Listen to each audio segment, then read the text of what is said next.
యేసుక్రీస్తు వారి యొక్క సర్వోన్నత నామములో పరిశుద్ధ నామములు అందరికి వందనాలమ్మా, అందరికి వందనాలు. దేవుడు మనం దీవించి ఆశ్రయించును గాక. మరి ఈరోజు వాతావరణము అనుకూలంగా లేదేమో అనుకున్నాం, అంతే కదమ్మా, అందరూ అదే అనుకున్నారు కదా. మేము ఉదయంగానే చూస్తే వాన పడుతుంది, అబ్బా ఇదేందో వాన పడుతుంది, జల్లు జల్లుగా ఉంది అనుకుంటా ఉన్నాం పాస్టర్ గారు. మేము తర్వాత ఏముండదని మొత్తం వెళ్ళిపోయింది అనుకున్నాం. అట్టనే దేవుడు మంచి ప్రశాంతమైన వాతావరణం దేవుడు దయచేసినందుకే మన దేవత దేవునికి స్తుతి ఘనత మహిమ ప్రభావం తెలుసుకుందాం. హల్లెలూయా, హల్లెలూయా. వీటి పక్కలు చెప్పట్లేదమ్మా, మేము వద్దా అందరూ చూద్దాం. Hallelujah, hallelujah, hallelujah. Praise the lord. దేవుని స్తోత్రములు. చూడండి జకరియా, రైట్. దేవుని స్తోత్రం కలుగును గాక. క్రీస్తు ప్రియ దేవుని సంఘమా, దేవుని బిడ్డలారా, ఒకసారి ఇట్లా ఒక ఆయన ఆలయానికి వెళ్ళి వాళ్ళ అక్కగారికి 2 కుమార్తెలు ఉన్నారంట. ఆయన వెళ్ళిన తర్వాత ఏమని అడిగాడంటే, పిల్లలు బాగున్నారా 2 అన్నాడు. అడిగితే బాగున్నారని చెప్పాడంట.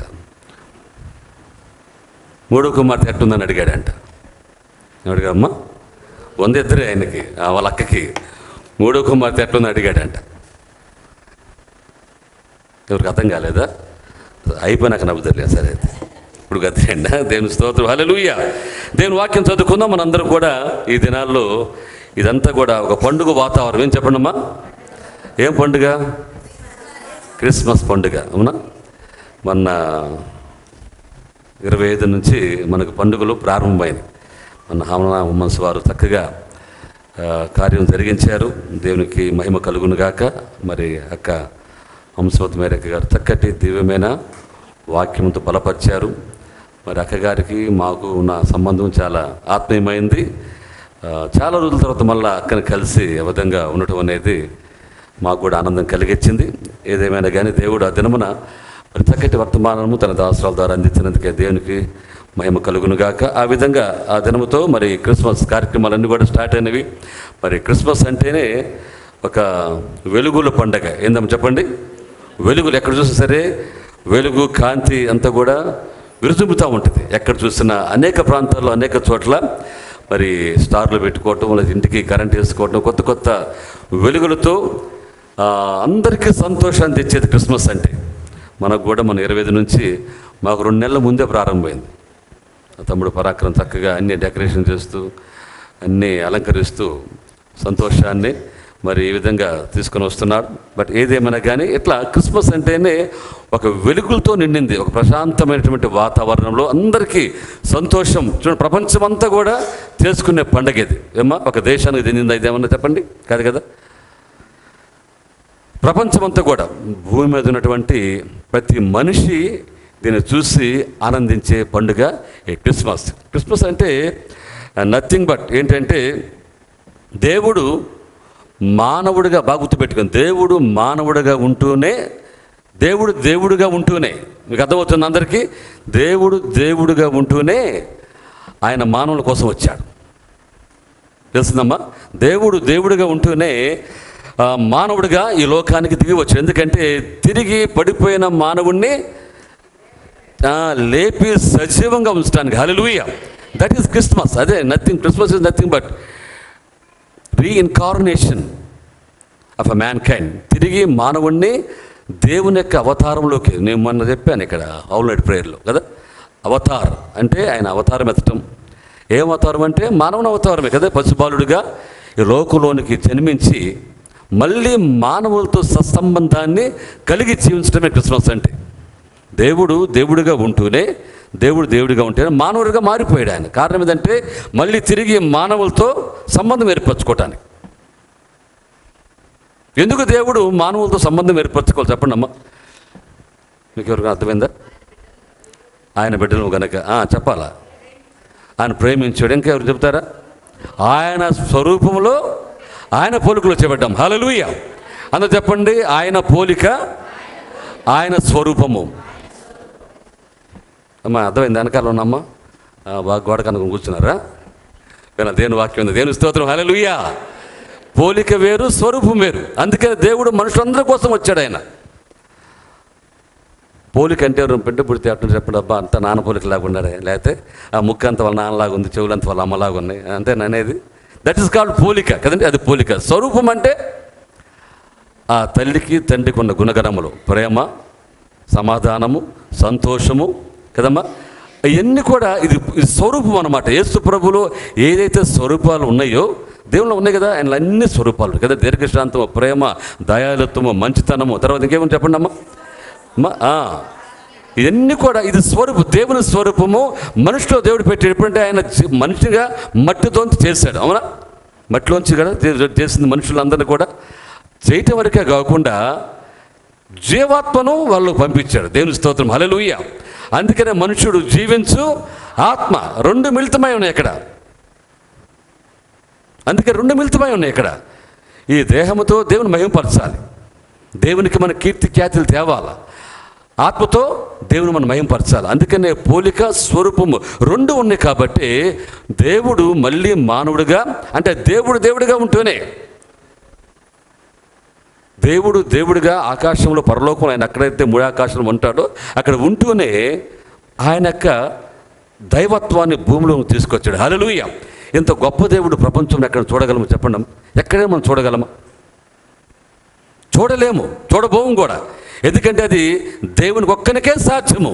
ఇప్పుడు ఆ దేవాతి దేవుడు, ఆ దేవుడు ఎవరు అంటే ఇప్పుడు మనుషులందరూ ప్రశ్నగా మిగిలిపోయింది కదా. దేవుడు ఆ దేవుడు ఎక్కడి నుంచి వచ్చాడు? ఆ దేవుడు కదండి. ఏ స్వరూపం దాల్చుకుని వచ్చాడు, ఏ ఖండం నుంచి వచ్చాడు, ఏ ఆకాశం నుంచి వచ్చాడు అని మనుషులందరూ కూడా అనుకుంటూ ఉంటారు. ఇది సత్యమే. అయితే సత్య మార్గంలో నడిచేవాడికి చూడమ్మా, నూట ఎవరికి అర్థమవుతాయి అంటే ఎన్ని? 119, 8, 9. నీ ధర్మశాస్త్రములోని ఆశ్చర్యకరమైన చూచినట్లు నా కన్నులు తెరువమని చెప్పాలి. నీ ధర్మశాస్త్రం ఆశ్చర్యమైన సంగతులను చూచునట్లు కన్నులు తెరువు, నా కన్నులు తెరవాలి. హల్లెలూయా. ఎందుకంటే ఈ మాట చెప్పింది 2 కొరింథీలు 4:4 మాట చూడమ్మా. అవిశ్వాస నూత్రములకు సాతానుడు అపవాది యుగ సంబంధమైన దేవత, దేవుని స్వరూపి అయిన క్రీస్తు ప్రకాశము వారికి ప్రకాశింపకుండు నిమిత్తము యుగ సంబంధమైన దేవత అవిశ్వాసులైన వారి మనోనేత్రములకు గుడ్డితనము కలుగజేసెను. బ్లైండ్నెస్, గుడితనం కలిగి దేవుని యొక్క సువార్త ప్రకాశము. అంటే దేవుడు ఎంత అత్యున్నతుడు, అనంతుడు, పరిశుద్ధుడు, అది మనుషులకి అర్థం కాకూడదని దుష్టుడు చాలా ప్రయత్నాలు, ఫ్రమ్ ద బిగినింగ్, మొదటి నుంచి కూడా దుష్టుడుకున్నటువంటి ఆలోచన ఇదే. ఏంటంటే దేవుని కార్యములు మనుషులకు అర్థం కాకూడదని అర్థమయ్యేటట్టుగా చేశాడు దేవుడు. హల్లెలూయా.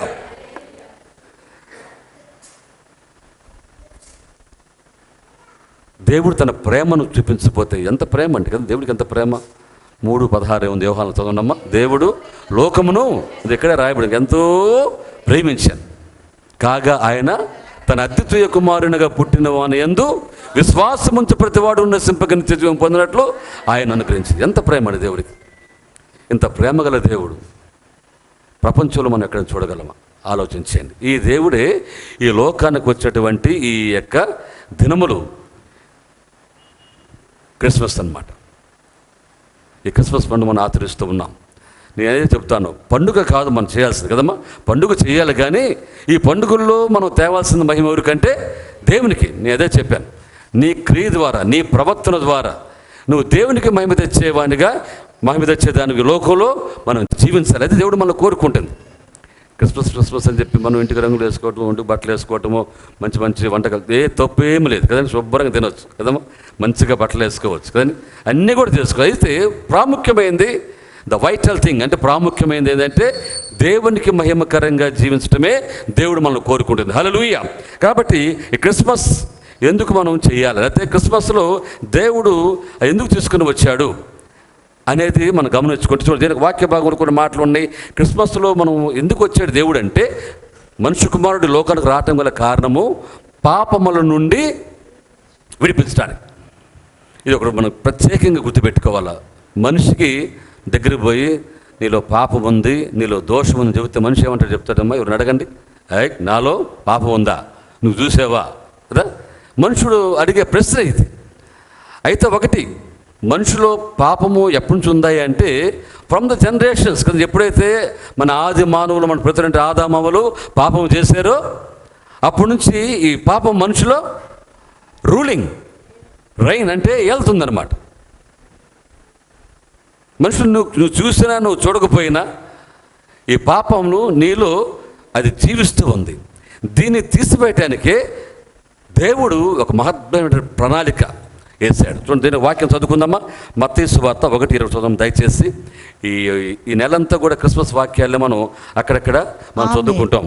ఆమె ఒక కుమారుణ్ణి కనును, తన ప్రజలను వారి పాపముల నుండి ఆయనే రక్షించును. ఎవరి పాపాలంటమ్మా? మన పాపాలు. వారి పాపములు మన పాపములు కదండి, ప్రజలందరి పాపాలు. ఈ భూమి ఉద్భవించినప్పటి నుంచి, అనగా పాపము వారిలో ప్రవేశించినప్పటి నుంచి ఆదాము అవ్వలు మొదటి నుంచి పవిత్రమైన జీవితం జీవించారు. That's called innocent life. అంటే అమాయకమైన జీవితాన్ని వాళ్ళు జీవించారు. పాపం ఎరుగని వారు, దేవుని స్వరూపము ధరించుకున్న వారు. ఎప్పుడైతే పాపము ప్రవేశించిందో from that time the death has come in to their life. అంటే అప్పటి నుంచి వాళ్ళలోకి మరణం వచ్చింది. పాపము ద్వారా వచ్చు జీతము మరణము. ఇంతకుముందు లేదు ఈ మరణము. ఉందమ్మా? ఎక్కడ ఉందా? లేదు కదా. ఎప్పుడైతే మనుషుడు పాపం చేసి శపించబడ్డాడో మరణం వచ్చేసేసింది. ఇప్పుడు షుగర్ ఉందనుకోండి ఒంట్లో, వెంటనే ఇంకోటి వచ్చేసేది. ఏంటమ్మా అది? ఎవరైతే చెబుతారో వాళ్ళకు ఉందన్నమాట. అంతేనా? షుగర్ ఉంటే వెంటనే బీపీ వచ్చేసేసింది. బీపీ వచ్చేసిన తర్వాత ఇంకేం వస్తాయమ్మా? షుగర్ అటాక్ చేస్తూ ఉంటుంది మనుషుల్లోకి. దాని యొక్క ఆలోచన అదే. ఇదివరకంటే ఇప్పుడు షుగర్ అంటే అంతకు భయం లేదులేండి. ఆ రోజుల్లో దాదాపు 20 సంవత్సరాల క్రితం షుగర్ అమ్మ ఇంకేముంది, వచ్చేసింది. ద డెత్ హ్యాస్ ఎంటర్డ్ అనమాట కదా. అంటే మరణం అనే ఒక సూచన అది ఆ యొక్క షుగర్లో కనపడుతుంది కాబట్టి భయపడిపోయారు అందరూ. అప్పుడు దానికి మందు లేదు, విరుగుడు లేదు కాబట్టి. ఇప్పుడు ఇన్ని రకరకాల మందులు వచ్చేసేస్తున్నాయి. అట్లనే దేవుడు మనిషిలో ఉన్న పాపమనే ఈ రోగానికి ఆయన రక్తమనే మందు వేశాడు. హల్లెలూయా. అందుకే యేసుప్రభు రావాల్సి వచ్చింది ఈ లోకానికి 2000 సంవత్సరాల క్రితము. ఇప్పుడు యేసుప్రభు వారు ఎన్ని రోజులు ఏందమ్మా చెప్పండి? ఎన్ని రోజులు కాదు, 2025 సంవత్సరాలు దాటిపోతా ఉంది. మనకు తెలిసిన లెక్క ఏందా అంటే ఆదాము నుంచి అబ్రహాము వరకు 2 సంవత్సరాలు, అబ్రహాము నుంచి యేసుప్రభు వరకు 2 సంవత్సరాలు. ఇప్పుడు యేసుప్రభు నుంచి చెప్పాలా మన దగ్గరికి కదా, సంఘయుగం ఇది కదండి, సంఘయుగం. ఇప్పుడు వరకు మొత్తం కలిపిన సంవత్సరాలు 6 సంవత్సరాలు అయింది. అవునా? మొత్తం కలిపి చెప్పే 6 సంవత్సరాలు. ఈ 6 సంవత్సరాల్లో ప్రపంచంలో ఉన్న జనాభాలో ఎంతమందిలో ఈ యొక్క సిన్ అని పాపం అనేది ఉందో మనందరూ కూడా తెలుసు. అటోన్మెంట్ అంటారు. అటోన్మెంట్ అంటే దేవుడు ఒక్కసారిగా సిలువలో మనుషులందరి కోసం, ఏ జాతి అయినా కదండి, ఏ కులమైనా, ఏ మతమైనా, ఏ దేశమైన మనుషులందరి కోసం దేవుడు ఒక గొప్ప ప్రణాళిక చేసింది. ఏంటంటే ఆయన రక్తాన్ని చిందించి మనుషుల్లో ఉన్న ఈ పాపానికి విరుగుడు అనమాట, యాంటీబయాటిక్. అదే నేను చెప్పాను కదా, యాంటీబయాటిక్స్ ఉంటే మనకి ఏదైనా జబ్బు చేసినా అంటే రోగం వస్తే వెంటనే పోయి యాంటీబయాటిక్ కొనుక్కుంటూ ఉంటాం. యాంటీబయాటిక్స్ అనమాట. ఈ యాంటీబయాటిక్ ఏం చేస్తుందంటే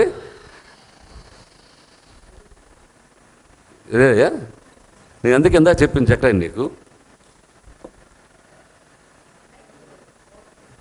తీసుకెళ్ళిపోండి, బయట తీసుకెళ్ళిపోండి, కంప్లీట్ బయట తీసుకెళ్ళిపోండి. Someone help him. ఎవరు హెల్ప్ చేయండి అయ్యా, తీసుకెళ్ళిపోయి. మా వాళ్ళు గుమ్మని చూస్తుంటారు, చాలా మంచి వాళ్ళు, మా యూత్ ఉన్నారు చూసారా.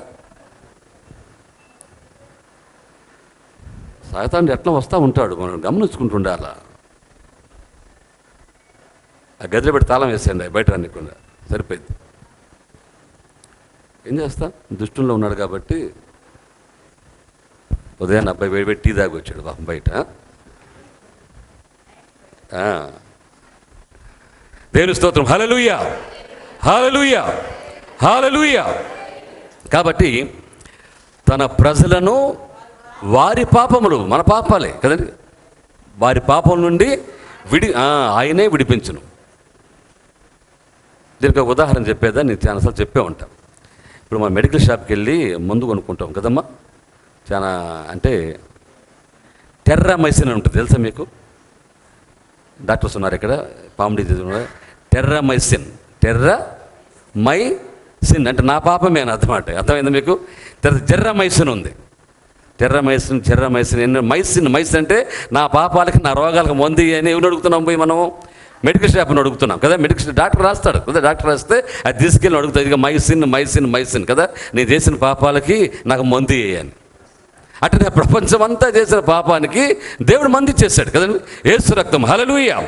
యేసు రక్తం 1:9 మొదటి యోహాను 1:9 మాట ఉంది.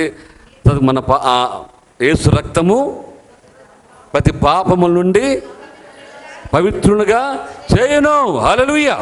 యేసు రక్తమే మనుషులు ఉన్న ప్రతి పాపము నుండి మనలను పవిత్రంగా చేసేది. ఈ యేసు రక్తం మనకు అవసరం. అందుకనే తన ప్రజలను, ఈయనేమో మనమేమో ఆయన ప్రజలము, ఆయన బిడ్డలము. అయితే వాళ్ళు ఏముందంటే పాపం ఉంది, ఈ పాపాన్ని తీసివేయడానికే యేసు ప్రభు వచ్చాడు. తన ప్రజలను వారి పాపముల నుండి ఆయనంటే యేసు ప్రభు వారు సర్వాధికారి అయిన దేవుడు. అందుకనే ఆయనకి ఉన్నటువంటి రక్తము పరిశుద్ధమైంది కాబట్టి, ఈ పరిశుద్ధ రక్తము చిందించాలి కాబట్టే యేసు ప్రభు 2000 సంవత్సరాల క్రితము ఈ భూమిలోకి వచ్చి ఇంత గొప్ప కార్యాన్ని చేసింది. సో అదే క్రిస్మస్. అందుకనే దేవుడుగానే ఉంటూ మానవ అవతారమును, ఆయన అవతారము కాదు కానీ ఇది అవధానం అంటారు. అసలు చెప్పాలంటే అవధానం అంటే తన అవయవములను దానముగా ఈ లోకాన్ని తీసుకుని వచ్చాడు. హల్లెలూయా. తను తానే లోకానికి అర్పించుకున్నాడు. అందుకే రోమాలో మాట అంటాడు, తన సొంత కుమారుణ్ణి ఇవ్వటానికి ఆయన వెనుతిరగలేదు. ఎవరు ఇస్తారు చెప్పండి అమ్మ? ఎవరైనా ఇవ్వగలరా? ఎంత ప్రేమ స్వరూప దేవుడు, ఎంత ప్రేమను మన పట్ల ఆయన చూపిస్తున్నాడు. గమనించండి. నీవు నేను చేస్తున్న ఏ గొప్ప కార్యాన్ని బట్టో దేవుడి కార్యం చేయలేదండి. దేవుడే వాలంటీర్ అంటారు. వాలంటీర్ అంటే స్వచ్ఛందంగా ఆయనే నిర్ణయం తీసుకొని ఈ లోకానికి వచ్చాడు. ఆయన రాకపోయినట్లయితే ఈ కార్యం జరిగి ఉండేది కాదు. దేవుడు అంట ఆలోచిస్తున్నాడంట. జరిగిన ఈ యొక్క ప్రమాదం జరిగింది, యాక్సిడెంట్ జరిగింది. తెలుసా మీకు? ఏంటి యాక్సిడెంట్ అంటున్నారు అనుకుంటారు కదా. నిజమే కదా. సాతాను ఎప్పుడైతే, లూసిఫర్ ఎప్పుడైతే సాతానుగా మారిపోయాడో కదమ్మా, హెజ్కేలు గ్రంథం 26లో ఉంది కదా మాట. ఎప్పుడైతే అపవాది లూసిఫర్ సాతానుగా మారిపోయాడో అప్పుడే అతనిలోకి ఏమొచ్చిందంటే మా పాపం వచ్చేసేసింది. కాబట్టి సాతాను ఉందా చెప్పాను, సాతాను ద్వారా ఎన్ని కూడా వచ్చేసినాయి ప్రపంచంలోనికి. ఎన్ని జాతులు, ఎన్ని కులాలు, ఎన్ని మతాలు ఉన్నాయి కదండి, అన్నిటిలోనికి వచ్చేసింది. మనం చెప్పాలంటే 3000 కులాలు ఉన్నాయంట. ఎన్ని కులాలు చెప్పండి? 1450 భాషలు ఉన్నాయంటే. ఎన్ని భాషలమ్మా? 1450 భాషలు ఉన్నాయి. మేజర్ లాంగ్వేజెస్ ఇండియాలో మనకు 4 ఉన్నాయి. ప్రపంచమంతా కూడా 1450 భాషలు ఉన్నాయంట. ఎక్కడిది భాషలన్నీ కూడా? మనకు తెలిస్తే 1-2 భాషలు కదండి. నేను ఒక 4 భాషలు మాట్లాడగలుగుతాను నేను కదమ్మా. తెలుగు, ఇంగ్లీషు, తమిళనాడు చదువుకున్నా కాబట్టి కాస్త ఉన్నారు ఇక్కడ మా అత్తమ్మ గారా. 4, మూడవది హిందీ, కొంచెం అక్కడక్కడ ఏదో పలుకుతూ ఉంటాం, మేనేజ్ చేయగలం. ప్రపంచంలో 1450 భాషలు అంటే ఆలోచించండి. ఈ జనాభా ఎక్కడి నుంచి వచ్చారు? ఎవరు తీసుకొచ్చారు? 3000 కులాలంటే ఉన్న 2-3 కులాలకు అనుకుని వస్తున్నారా? 3 ప్రపంచవ్యాప్తంగా ఇన్ని కులాలు ఆలోచించి 378 పాపాలు ఉన్నాయంట. అంటే కఠినమైనవి ఎన్ని కూడా, రోగాలు ఇవన్నీ ఎక్కడి నుంచి చూసుకొని వచ్చారు మనుషులు? వాళ్ళే నేను రాసుకొచ్చు కదా. 47 రిలీజన్స్ అంటే మతాలు, పెద్ద మతాలు. వీటిలో 9 మళ్ళా ప్రత్యేకించబడి సబ్ రిలీజన్స్ అంటే మేజర్ అన్నమాట. వీళ్ళందరిలో కూడా ఇవన్నీ ఎందుకు కలిగినాయి అంటే ఇదే అపవాది ఎన్ని కూడా తీసుకొచ్చాడు. చదివారమ్మది హెజ్కేలు గ్రంథం 20వ అధ్యాయంలో, పాపము నీలో ఏర్పడకుండా నువ్వంతా దేవునికి మహిమకరంగా కనపడినట్టు లూసిఫర్. రెఫరెన్స్ చెప్పండి అమ్మా. హెజ్కేలు 28వ అధ్యాయము 15వ వచనం. 28-15 నియమింపు దినము మొదలుకొని పాపముని యందు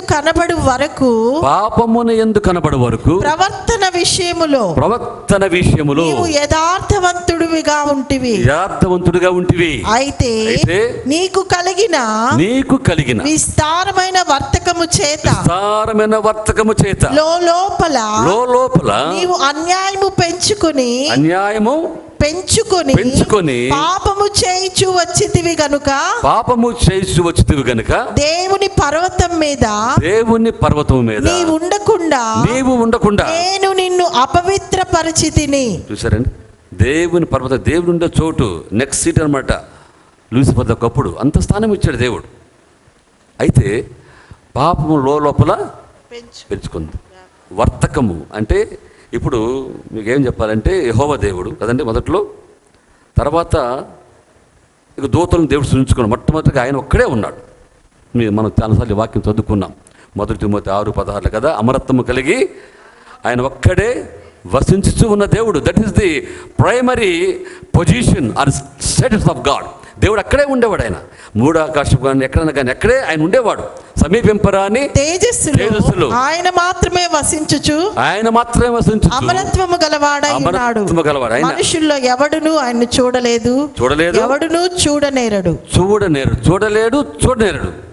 అమరత్వం అంటే నిత్యము జీవించేది. That is the position of God, status of God.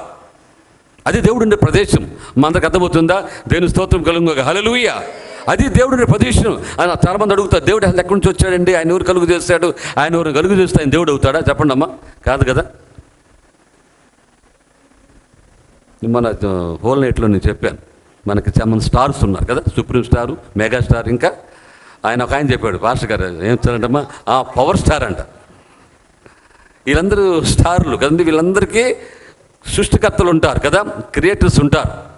ఎంత స్టార్లు అయినా సరే ఆఖరికి స్టార్ పడిపోవాల్సిందే. నిరంతరము ప్రకాశిస్తున్న స్టారు యేసు ప్రభు వారు. హల్లెలూయా, హల్లెలూయా. యేసు ప్రభు ఒక్కడే. దాని తర్వాత మళ్ళీ వాక్యం వేరు చెప్పుకుందాం మనం. కాబట్టి ఈ స్టార్ గురించి ఎవరు మాట్లాడుకోవట్లేదు కదండి. మనుషులందరూ కూడా ఈ లోకంలో స్టార్ గురించి మాట్లాడుకుంటాడు, కానీ అసలైన స్టార్ మనకు ఒకటి ఉంది. ఆ స్టారు ప్రపంచానికి వెలుగై ఉంది. హల్లెలూయా. అందుకనే చూడండి, యోహాను సువార్త మనం చూస్తున్నాం 3వ అధ్యాయంలో, ఆ తీర్పు ఇదే, వెలుగు చీకటి వద్దకు వచ్చిందంట కానీ చీకటి దానిని గ్రహింపకుండాను. చూడండి మాట చదవండి, యోహాను సువార్తలో 3వ అధ్యాయంలో ఉంది కదా మాట. ఇదేనమ్మా నిజమైన వెలుగు. యోహాను సువార్త 1వ అధ్యాయము 9వ వచనం. 1:9. నిజమైన వెలుగు ఉండెను, అది లోకంలోనికి వచ్చుచు ప్రతి మనిషిని వెలిగించుచున్నది. నిజమైన వెలుగు ఉంది. ఆ నిజమైన వెలుగు అంటే యేసు ప్రభువే వెలుగై ఉన్నాడు. ఆ వెలుగు చీకటిలో ప్రకాశించుచున్నది గాని చీకటి దాన్ని గ్రహింపకుండెను. చూడమ్మా, 1వ అధ్యాయం 4వ చదవండి. ఆయనలో జీవముండెను, ఆ జీవము మనుషులకు వెలుగై ఉండెను. ఆ జీవము మనుషులకు వెలుగై ఉంది. చీకటిలో నుంచి ప్రతి మనిషి కూడా వెలుగునొద్దకు రావాలని దేవుని ఉద్దేశం. అందుకే ఆయన ఈ లోకానికి వచ్చింది. అదే క్రిస్మస్. ఆయన దేవుడుగానే ఉంటూ మనుషులకు ఈవును తీసుకుని వచ్చాడు, ఒక స్వరూపం దాల్చుకొని. 3వ అధ్యాయం చూడమ్మా, 3వ అధ్యాయము యోహాను సువార్త 3వ అధ్యాయము 19వ వచనం చదవండి దయచేసి. తీసిన వాళ్ళు రాసుకోండి. ఆ తీర్పు ఇదే, వెలుగు లోకంలోనికి వచ్చెను గాని తమ క్రియలు చెడ్డవైనందున మనుషులు వెలుగును ప్రేమింపక చీకటినే ప్రేమించిరి. తమ క్రియలు చెడ్డ. అందుకనే తన ప్రజలను వారి పాపముల నుండి ఆయనే రక్షించును. ఎందుకంటే వారి క్రియలు చెడ్డవైనందున వారి వెలుగునొద్దకు రాలేకపోతున్నారు. క్రిస్మస్ ఎందుకంటే మొదటిది మన పాపముల నుండి విడిపించడానికి. రెండో మాట మనం చదువుకుందాం. చూడము, అంతా చదువుకున్నాం. చూడండి 3:17 యోహాను 3:17 చదవండి. యోహాను 3:17 లోకము తన కుమారుని ద్వారా రక్షణ పొందుటకే గాని లోకమునకు తీర్పు తీర్చుటకు దేవుడు ఆయనను లోకములోనికి పంపలేదు. తీర్పు తీర్చడానికి కాదు, రక్షించడానికి యేసు ప్రభువు వచ్చారు. పాపం నుండి విడిపించడానికి యేసు ప్రభువు వచ్చారు. ఇది క్రిస్మస్ అంటే. నువ్వు చేసుకోవచ్చు. The real meaning of Christmas is hidden, అంటే దాచిపెట్టబడి ఉంది. You should come out from the darkness. ఆ చీకటిలోంచి అది బయటికి రావాలి.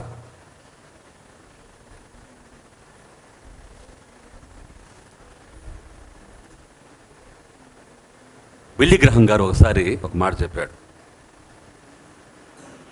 బిల్లీ గ్రహం గారు, సార్ మీరు ఇంత గొప్ప వ్యక్తి ఎట్లా అయ్యారండి? ప్రపంచమంతా కూడా మీ గురించి మాట్లాడుకుంటుంది, ప్రపంచమంతా కూడా మీ గురించి చర్చ జరుగుతుంది, మీరు గొప్ప దైవజనులని, మిమ్మల్ని చూడటము అని ఒక అతను సాధారణ మనిషి వెళ్ళి అడిగాడంట ఆయన.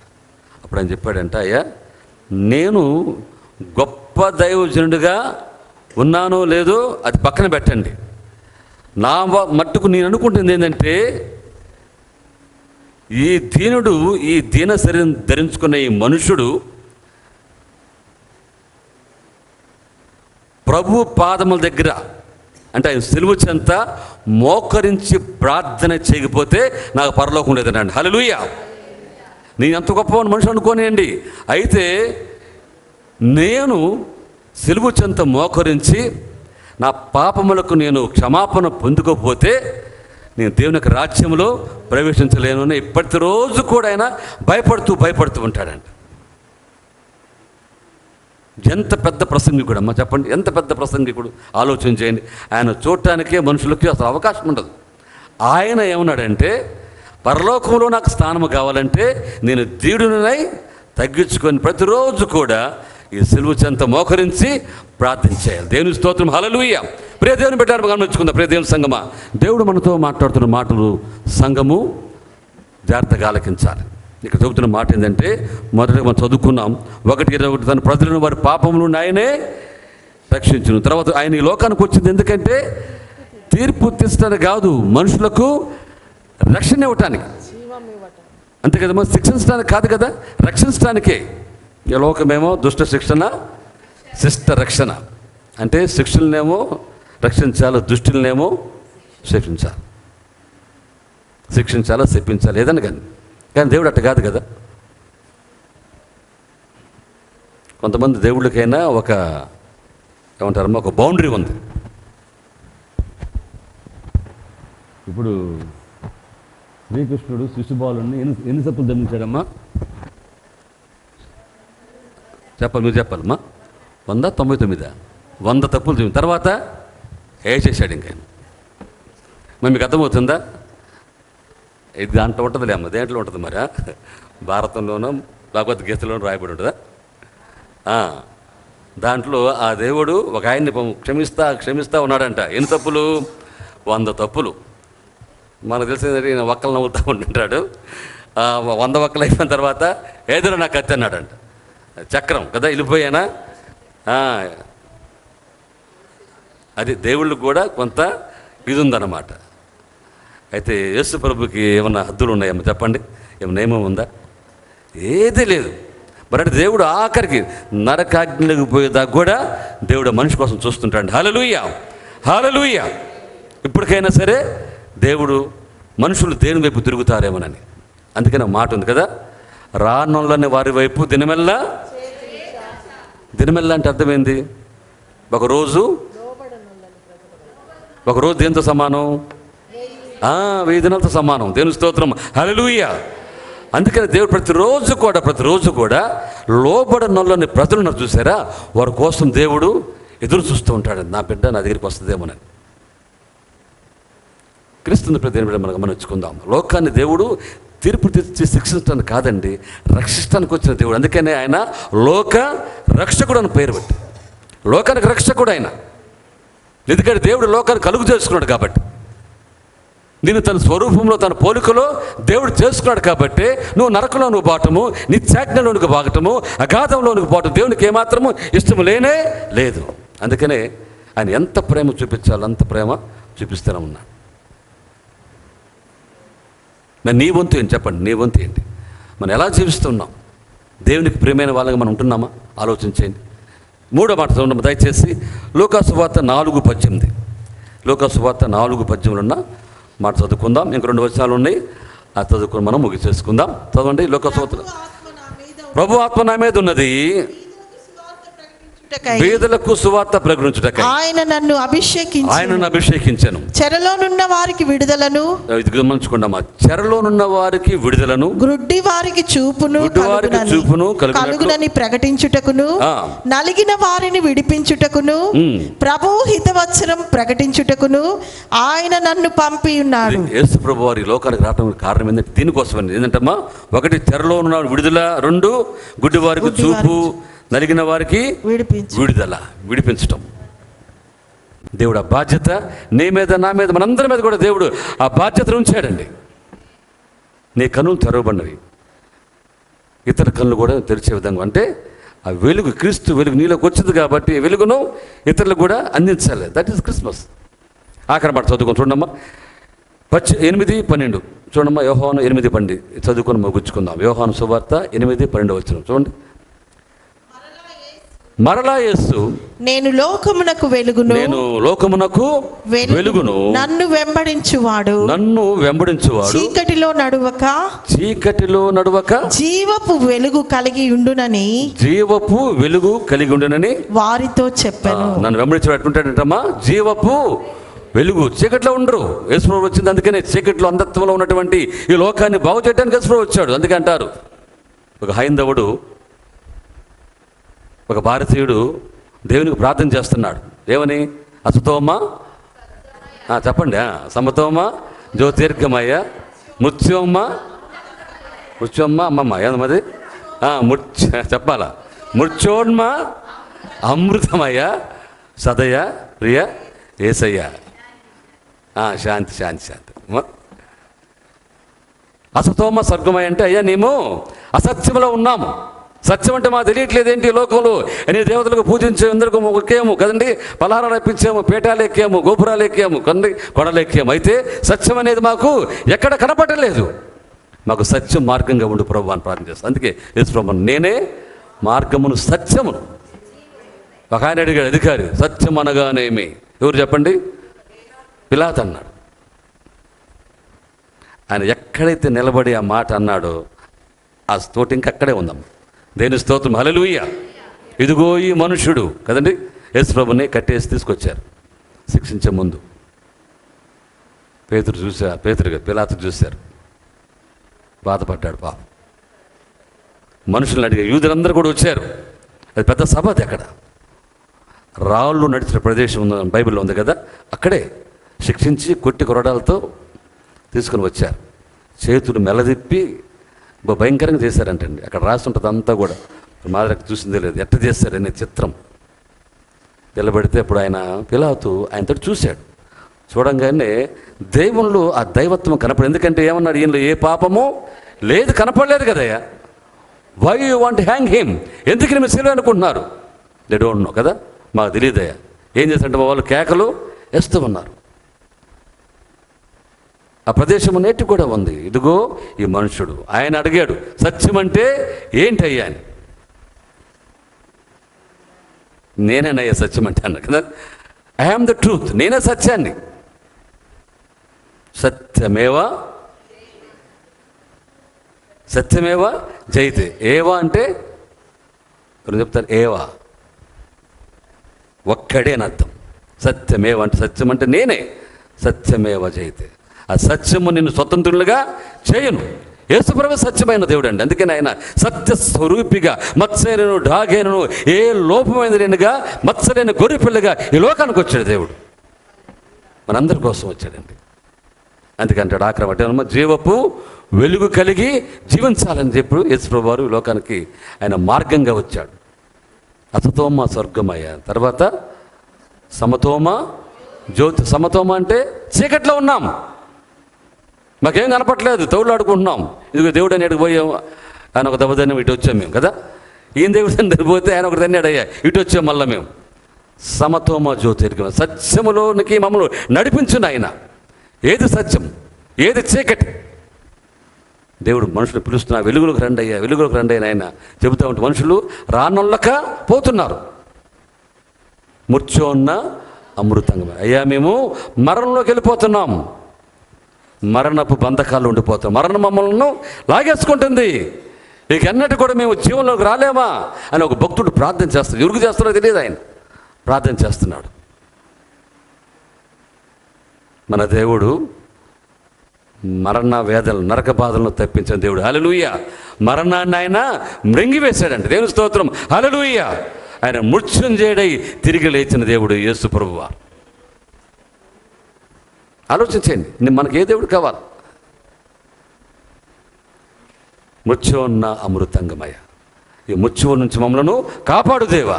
అందుకనే ఏమంట మనం 5:27, 21 యోహానులో ఉంది కదా, ఆయన మరణంలో నుండి జీవంలోనికి మనలను అందరినీ ఎవరు ఆయన అంగీకరించుతారో వారందరికీ దేవుని పిల్లలగుటకు ఆయన అధికారం ఇచ్చాడు. నా మాట విని నన్ను పంపిన వాని యందు విశ్వాసం ఉంచువాడు నిత్య జీవము గలవాడు. వాడు తీర్పులోనికి రాక మరణములో నుండి జీవంలోనికి దాటి ఉన్నాడు. మీతో నిశ్చయముగా మీ అందరికీ నిశ్చలత కలిగి ఉన్నారా? చెప్పండి అమ్మ. మనందరం కూడా యేసు ప్రభు వారి ప్రశస్తమైన రక్తంలో కడగబడి, అంటే నమ్మి బాప్తిసం తీసుకున్నవాడు రక్షింపబడినవాడు. నమ్మకపోతే పోవటమే దాంట్లో కదమ్మా. నమ్మాం కదా మనం. ఇప్పుడు వ్యాక్సిన్ వేసాం కదమ్మా. చిన్నప్పుడు వ్యాక్సిన్లు వేస్తారు కదమ్మా. ఏంటయ్యి? టీకాలు వేస్తారు అమ్మా. టీకాలు అప్పుడు మాకు అక్కడ బడి ఉండేదన్నమాట. అబ్బో ఇంక చూడు ఎటు పరిగెత్తాము, ఎందుకంటే ఇంజక్షన్ వేస్తారని భయం వేసి ఇంతలా ఉంటుంది సూదుడు. ఇప్పుడు వచ్చి అనుకోండి, టీకా గుర్తులు ఉన్నాయి మా అందరికీ, ఉండే కదా. ఒక లేకపోతే వేయించుకోండి మళ్ళీ, ఎందుకని మంచిది. ఈ వ్యాక్సిన్ మళ్ళీ వెళ్ళిపోయింది, ఎందుకంటే రాబోయే ఉగ్రత తప్పించుకుంటానికి అనమాట. మాకెందుకంటే చిన్నప్పుడు అంటే వేసుకోపోతే ఏమొస్తుందమ్మా, టీకాలు ఇవ్వకపోతే చెప్పండి, కాలం కొరపోవటము, చేయం కొరపోవటము, ఏదో ఒకటి వస్తాయి రోగాలు. అందుకనే ప్రభుత్వం వారు ముందుగానే గుర్తెరిగి వాటికి యాంటీబయాటిక్గా ఆ టీకాలు ఏర్పాటు చేస్తారు, ఆ వ్యాక్సిన్లు ఏర్పాటు చేస్తారు. ఇప్పుడు కొట్టండి, పుట్టిన పిల్లకాయలకి ఏం చేస్తారయ్యా? మ్యూజియన్స్ ఏదంటారు, ఏమంటారు వాటిని? మీజిల్స్ రాకుండా వేస్తూ ఉంటారు. భద్రత కలిగిస్తుంది. అందుకని యేసు ప్రభు వారు మన భద్రత కలిగించాడు. ఆయన రక్తము ద్వారా మనందరూ కూడా పవిత్రపడబడ్డాం, పరిశుద్ధపరచబడ్డాం. మన రోగం నుంచి, మన వ్యాధి నుంచి మనం విడుదల పొందుకొని ఉన్నాం. వస్తుంటే రానివ్వండి, ఏ వేదచ్చ రోగం సరే ఇవన్నింటి దేవుడు ముందే భరించేశాడు. కాబట్టి క్రిస్మస్ ఏందంటే పాపముల నుండి మనలను విడిపెట్టడానికి మొదటి మాట. పాపముల నుండి మనందరూ కూడా పాపంలో ఉన్నాం. జన్మకర్మ అంటే ఏమంటారమ్మా, నువ్వు చేసుకున్నటువంటి పాపాలు కానీ లేదా జన్మ కర్మ పాపాలు మనల్ని వెంటాడుతూ ఉంటాయి అంటారు కదా. కాబట్టి జన్మతో అంటే తల్లిదండ్రులు వచ్చినాయి, కర్మ అంటే నువ్వు చేసినాయి కదండి, నీ కన్నులతో చేతులతో చేసినాయి. వాటన్నిటి నుంచి కూడా దేవుడు విడుదల కలిగటానికే యేసు ప్రభు 2000 సంవత్సరాల క్రితము ఈ లోకానికి వచ్చాడు. ఇది క్రిస్మస్. ఆయన దేవుడుగానే ఉంటూ మానవుడిగా కదండి, మానవుడిగా ఆయన ఒక భాగమై ఈ లోకానికి వచ్చి మనలో ఉన్నటువంటి ఈ యొక్క పాప పంకిలమైనటువంటి శాపముల నుంచి, పాపముల నుంచి నేను విడుదల కలిగించి బంధకాల్లోంచి ఆయన బిడ్డగా కదండి, ఆయన రాజ్య సింహాసనంలో కదండి, ఆ రాజ్య పరిపాలనలో నువ్వు నేను మనందరం కూడా ఉండటానికి దేవుడు మనకు అధికారం ఇచ్చాడు. హల్లెలూయా.